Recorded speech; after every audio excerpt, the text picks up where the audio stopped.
캄캄한 밤, 리스본 알파마 지구에 숨 막힐 듯 좁은 골목길은 고요했다. 달빛만이 낡고 퇴색한 건물 벽을 간신히 비추고 있었고 그마저도 그림자에 삼켜지기 일쑤였다.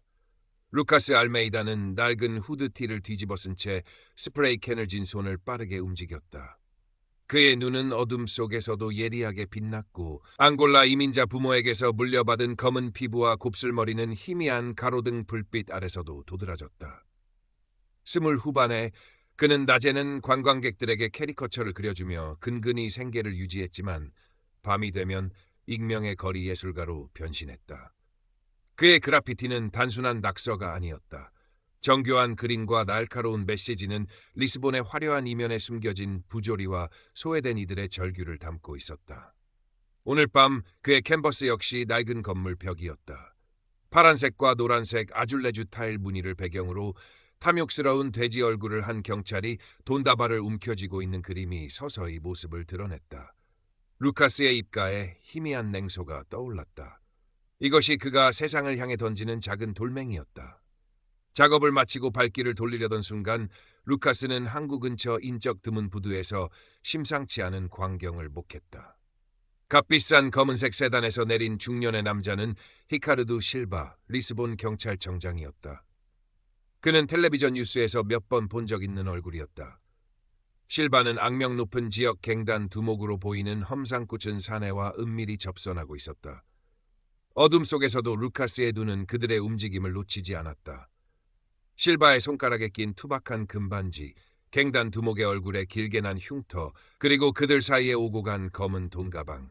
루카스는 본능적으로 허리춤에서 작은 스케치북과 연필을 꺼내 어둠에 몸을 숨긴 채 빠르게 그 장면의 핵심적인 디테일들을 그려나갔다. 심장이 거칠게 뛰었지만 그의 손은 멈추지 않았다. 이것은 단순한 비리가 아니었다. 도시의 심장을 갉아먹는 거대한 악의 단면이었다. 며칠 후 루카스가 그린 또 다른 그래피티가 히카르두 실바의 심기를 건드렸다.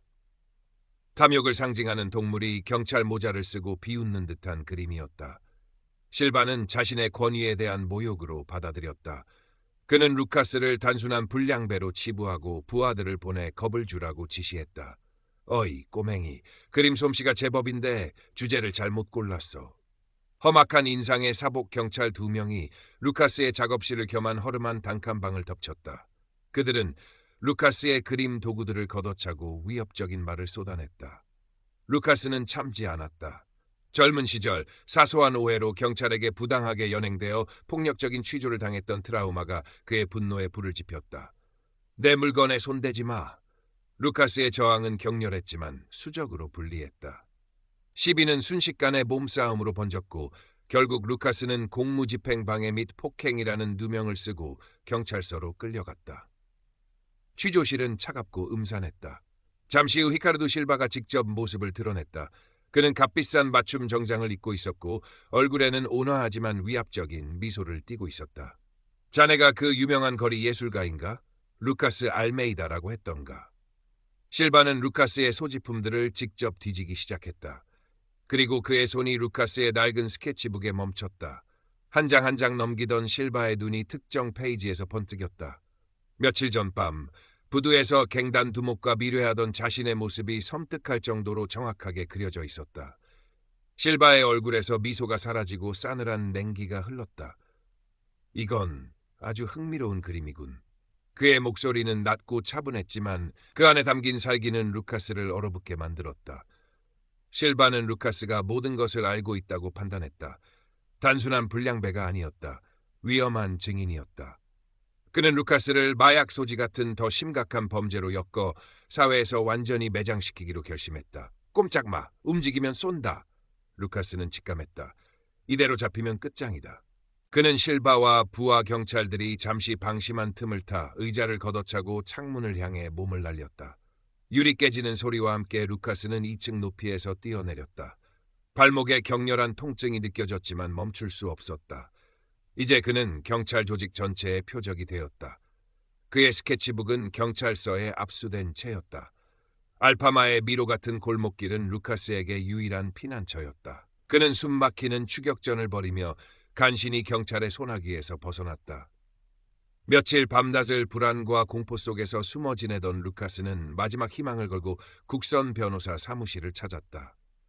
소피아 코스타는 30대 초반의 젊은 변호사였다. 날카로운 눈매와 다부진 인매는 그녀의 성격을 말해주는 듯했다. 그녀는 루카스의 황당한 이야기를 듣고 처음에는 회의적인 표정을 지었다. 경찰청장이 갱단과 결탁했다는 이야기는 너무나 비현실적이었다. 루카스 씨, 당신의 말은 솔직히 믿기 어렵군요. 증거도 없이 경찰청장을 고발하겠다는 건가요? 증거는 내 스케치북에 있어요. 하지만 경찰에 빼앗겼습니다. 루카스는 절박하게 말했다. 제발 믿어주세요. 제가 본 건 전부 사실입니다. 소피아는 루카스의 진실된 눈빛과 그가 기억해내는 미래 현장의 구체적인 디테일들, 실바의 금반지, 갱단 두목의 흉터, 그들이 만났던 시간과 부두의 특정 표식에 조금씩 마음이 움직이기 시작했다. 그녀의 마음속에서 정의감과 변호사로서의 직업적 호기심이 고개를 들었다. 어쩌면 이 젊은 예술가의 말이 사실일지도 모른다는 생각이 들었다. 좋아요. 일단 당신 말을 믿어보죠. 하지만 매우 힘든 싸움이 될 겁니다. 소피아는 결심한 듯 말했다. 루카스는 안도의 한숨을 내쉬었다. 이제 혼자가 아니었다. 루카스는 소피아의 도움을 받아 은신처를 옮겨가며 경찰의 추적을 피했다. 낮에는 숨어 지내고 밤이 되면 다시 거리로 나섰다. 그의 손에는 스프레이캔 대신 훔친 페인트와 붓이 들려 있었다. 그는 히카르도 실바의 비리를 암시하는 상징적인 그라피티를 도시 곳곳에 남기기 시작했다. 돈가방을 든 경찰의 검은 그림자, 부두에서 본 자동차 번호판 일부, 실바의 금반지를 문 거대한 쥐. 그의 그림들은 리스본의 벽을 통해 조용히 퍼져나갔다. 처음에는 단순한 낙서로 치부되던 그의 그라피티들은 점차 사람들의 입에 오르내리기 시작했다. 몇몇 호기심 많은 젊은이들이 사진을 찍어 SNS에 올렸고 거리의 화가가 고발하는 경찰 비리 같은 자극적인 제목과 함께 조금씩 온라인상에서 화제가 되었다. 이 그림 우리 동네에서도 봤어. 뭔가 의미심장한데? 혹시 경찰 내부 고발? 소피아는 루카스가 압수당한 스케치북을 되찾기 위해 법적 절차를 밟는 한편 히카르도 실바의 과거 행적과 관련된 자료들을 파헤치기 시작했다. 그녀는 실바가 과거에도 자신에게 반기를 들거나 비리를 목격한 이들을 비슷한 방식으로 탄압하고 매장시켰던 정황들을 여러 건 발견했다. 실바는 교활하고 치밀한 인물이었다. 히카르도 실바는 루카스의 그라피티와 소피아의 움직임을 보고받고 경노했다. 그는 루카스의 주변 사람들을 회유하거나 협박하며 압박 수위를 높였다. 루카스와 같은 알파마 지구 출신의 정보원 마르쿠는 뒷골목 소식에 밝았다. 그는 루카스에게 실바의 움직임에 대한 경고를 전달하며 간헐적으로 도움을 주었다. 마르쿠는 도덕적으로 완벽한 인물은 아니었지만 루카스와의 오랜 의리를 지키고 싶어 했다. 루카스, 조심해. 실바 그 작자가 내 친구들을 들쑤시고 다니는 모양이야. 잠시 몸을 숨기는 게 좋겠어. 마르쿠의 목소리는 낮고 긴급했다. 루카스는 불안감에 휩싸였지만 멈출 수는 없었다. 그는 자신이 목격했던 미래 장소였던 부두 근처를 다시 맴돌았다. 어쩌면 근처 가게의 CCTV에 결정적인 장면이 찍혔을지도 모른다는 희미한 희망 때문이었다. 그는 밤마다 어둠을 틈타 부두 주변을 탐색했지만 뚜렷한 단서는 찾지 못했다. 그러던 어느 날 소피아에게 익명의 전화가 걸려왔다. 떨리는 목소리의 남자는 자신이 경찰 내부 사람이라고 밝히며 히카르도 실바의 비리에 대한 결정적인 증거를 가지고 있다고 말했다. 그는 실바에게 약점을 잡혀 어쩔 수 없이 그의 불법적인 지시를 따랐지만 더 이상 양심의 가책을 견딜 수 없다고 했다. 변호사님, 실바 청장은 괴물입니다. 그를 막아야 합니다. 익명의 제보자는 실바가 갱단과 주고받은 돈의 일부를 숨겨둔 비밀 계좌 정보와 과거 비리를 은폐하기 위해 증거를 조작했던 내용이 담긴 내부 문건 일부를 소피아에게 전달했다. 이것은 결정적인 반격의 실마리였다. 루카스는 소피아에게 자신이 기억하는 스케치북의 그림들을 다시 그려주었다. 그의 기억력은 놀라웠다. 미래 장면뿐만 아니라 실바의 사무실에서 본 특징적인 물건들, 그가 차고 있던 시계 모델까지 세세하게 그려냈다. 그의 그림은 단순한 스케치가 아니었다. 사진보다 더 생생하게 상황을 포착하는 힘이 있었다. 소피아는 루카스의 그림과 익명의 제보자가 제공한 정보를 결합하며 히카르두 실바의 범죄를 입증할 계획을 세우기 시작했다. 하지만 실바 역시 가만히 있지 않았다. 그는 루카스를 유인하여 제거하려는 마지막 함정을 파고 있었다.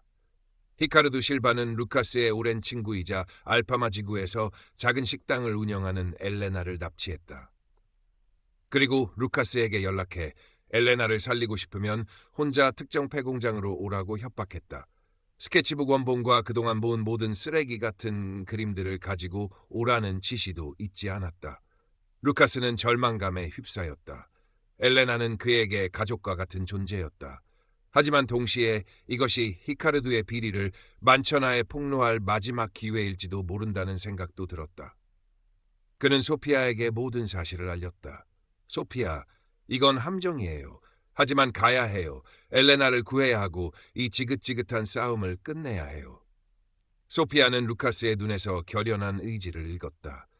그녀는 위험을 무릅쓰고 루카스와 함께 가기로 결심했다. 그녀는 미리 연락해둔 소수의 양심적인 독립 언론 기자 한 명과 팔로워가 많은 SNS 인플루언서 한 명에게 은밀히 접촉하여 만약의 사태에 대비했다. 그들은 폐공장 주변에 잠복하여 모든 상황을 기록할 준비를 했다. 마르쿠 역시 루카스를 돕기 위해 폐공장 주변의 지리를 파악하고 비상시 탈출로나 경찰의 움직임을 알릴 수 있는 방법을 강구했다. 어둠이 짙게 내린 밤, 루카스는 히카르두가 지시한 폐공장으로 향했다. 낡고 을씨년스러운 공장 안에는 히카르두와 그의 충실한 부하 몇 명이 엘레나를 인질로 잡고 기다리고 있었다. 이제야 나타났군. 거리에 화가 나리. 히카르두는 비릿한 미소를 지으며 루카스를 맞이했다. 가져오라는 건 다 가져왔겠지? 루카스는 자신이 기억을 더듬어 다시 그린 스케치 뭉치를 바닥에 던졌다. 엘레나를 풀어줘. 약속대로 모든 걸 가져왔어. 하! 이게 전부라고 생각하나? 히카르두는 루카스를 비웃으며 부하들에게 눈짓했다. 부하들이 루카스를 덮치려는 순간 공장 바깥에서 요란한 사이렌 소리가 울려 퍼졌다. 동시에 잠복해 있던 소피아와 기자, 인플루언서가 공장 안으로 들이닥치며 카메라 플래시를 터뜨렸다. 히카르두 실바 청장, 당신의 불법적인 인질극 현장을 촬영하고 있습니다. 소피아의 외침이 공장 안에 울려 퍼졌다. 히카르두는 당황했지만 이내 평정심을 되찾고 부하들에게 루카스와 엘레나를 해치라고 소리쳤다.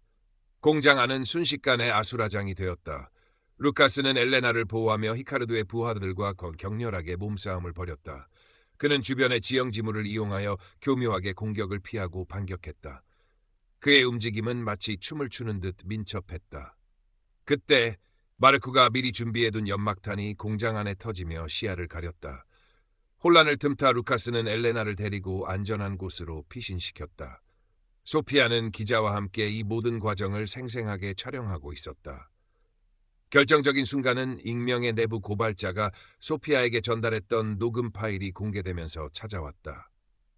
그 파일에는 히카르두가 갱단 두목과 돈을 거래하며 나누었던 대화, 그리고 루카스를 제거하라고 지시하는 목소리가 생생하게 담겨 있었다. 소피아가 미리 연결해둔 스피커를 통해 히카르두의 목소리가 공장 전체에, 그리고 실시간으로 인터넷을 통해 중계되고 있는 기자와 인플루언서의 방송을 통해 전 세계로 울려 퍼졌다.